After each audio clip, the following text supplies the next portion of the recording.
Kdybych byl ďáblem, mojí první obětí by byly děti.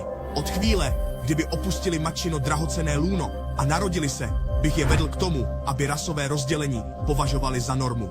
A nepřestal bych, dokud bych je nezbavil nevinnosti. Rozděl a panuj.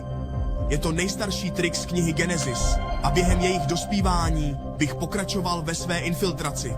12 let bych jim kradl srdce a mysl. A říkal tomu vzdělání.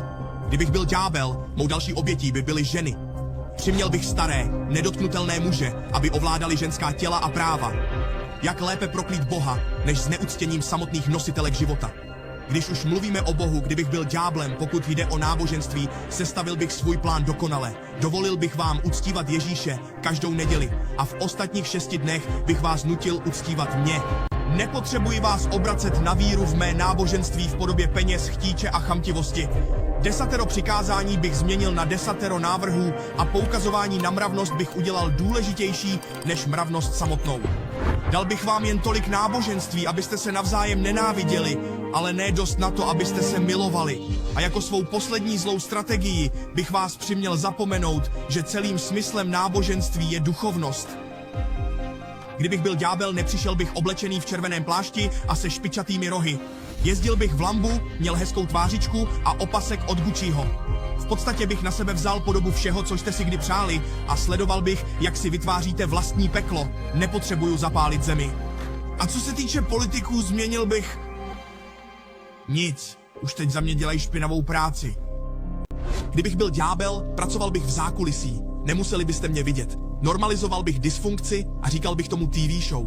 A v této realitě bych útočil na vaši sebeúctu, takže by bylo těžké se z toho vyléčit. Ukazoval bych vám obrázky falešných těl a dělal bych je atraktivnějšími než ta skutečná. Kdybych byl ďáblem, přiměl bych vás modlit se k technologiím a zbožňovat ty, kdo je vytvářejí. Udělal bych z influencerství drogu číslo 1 a ukradl bych miliony ztracených duší, které by se za ním honily.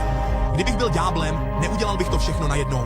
Místo toho bych si dal na čas. Postupně bych nahlodával vaši morálku. Přesně tak, jak se šíří rakovina. Když už mluvíme o rakovině, kdybych byl ďáblem, krmil bych vás chutným jídlem, po kterém byste onemocnili. Pak bych z vašich lékařů udělal dílery drog, kteří by vám prodávali pilulky, pro které byste se pořád vraceli, místo toho, abyste se skutečně uzdravili. Jo, kdybych byl Lucifer, tak bych věděl, že ve moci jazyka je život i smrt.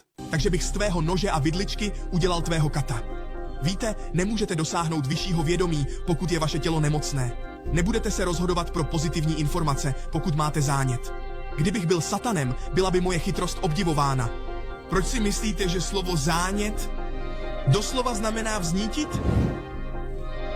Kdybych byl ďábel, ukázal bych vám, co je to vychloubání. Vypustil bych na svět pandemie, abych dal lidem šanci se o sebe navzájem opravdu starat a pak bych seděl a smál se, jak se navzájem vykořisťují a bojí.